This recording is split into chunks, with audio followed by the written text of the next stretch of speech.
أعوذ بالله من الشيطان الرجيم. بسم الله الرحمن الرحيم. الرحمن علم القرآن، خلق الإنسان علمه البيان. الشمس والقمر بحسبان، والنجم والشجر يسجدان. والسماء رفعها ووضع الميزان، ألا تطغوا في الميزان، فأقيموا الوزن بالقسط ولا تخسروا الميزان. والأرض وضعها للأنام، فيها فاكهة والنخل ذات الأكمام، والحب ذو العصف والريحان. فبأي آلاء ربكما تكذبان؟ خلق الإنسان من صلصال كالفخار، وخلق الجان من مارج من نار. فبأي آلاء ربكما تكذبان؟ رب المشرقين ورب المغربين. فبأي آلاء ربكما تكذبان؟ مرج البحرين يلتقيان، بينهما برزخ لا يبغيان. فبأي آلاء ربكما تكذبان؟ يخرج منهما اللؤلؤ والمرجان. فبأي آلاء ربكما تكذبان؟ وله الجوار المنشآت في البحر كالأعلام. فبأي آلاء ربكما تكذبان؟ كل من عليها فان، ويبقى وجه ربك ذو الجلال والإكرام. فبأي آلاء ربكما تكذبان؟ يسأله من في السماوات والأرض، كل يوم هو في شأن. فبأي آلاء ربكما تكذبان؟ سنفرغ لكم أيها الثقلان. فبأي آلاء ربكما تكذبان؟ يا معشر الجن والإنس إن استطعتم أن تنفذوا من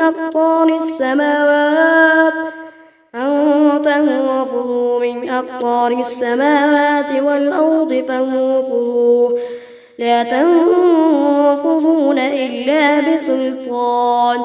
فبأي آلاء ربكما تكذبان؟ يرسل عليكما شواظ من نار ونحاس فلا تنتصران.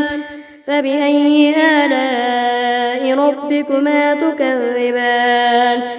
فإذا انشقت السماء فكانت وردة كالدهان.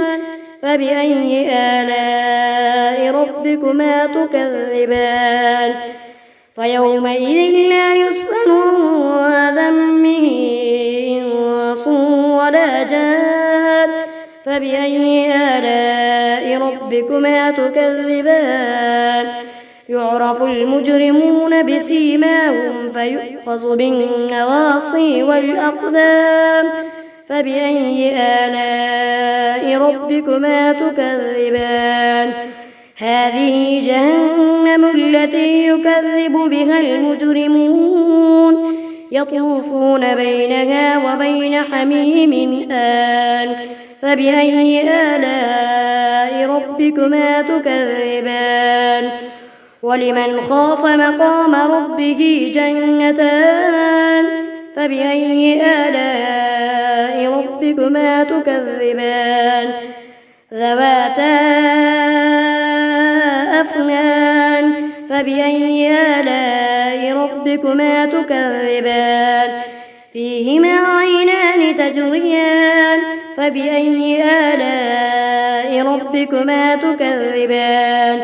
فيهما من كل فاكهة زوجان فبأي آلاء ربكما تكذبان متكئين على فرش بطائنها من استبرق وجنى الجنتين دان فبأي آلاء ربكما تكذبان فيهن قاصرات الطرف لم يطمثهن إنس قبلهم ولا جان فبأي آلاء ربكما تكذبان كأنهن الياقوت والمرجان فبأي آلاء ربكما تكذبان هل جزاء الإحسان إلا الإحسان فبأي آلاء ربكما تكذبان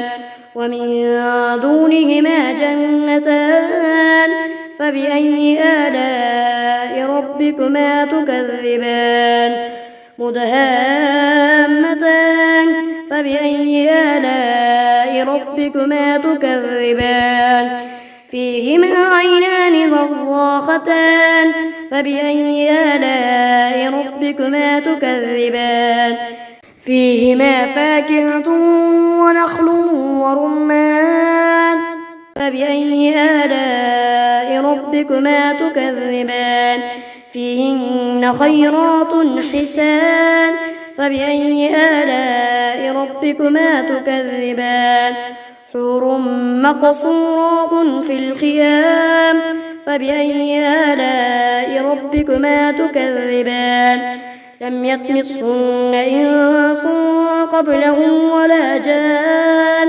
فبأي آلاء ربكما تكذبان متكئين على رفرف خضر وعبقري حسان فبأي آلاء ربكما تكذبان تبارك اسم ربك ذي الجلال والإكرام.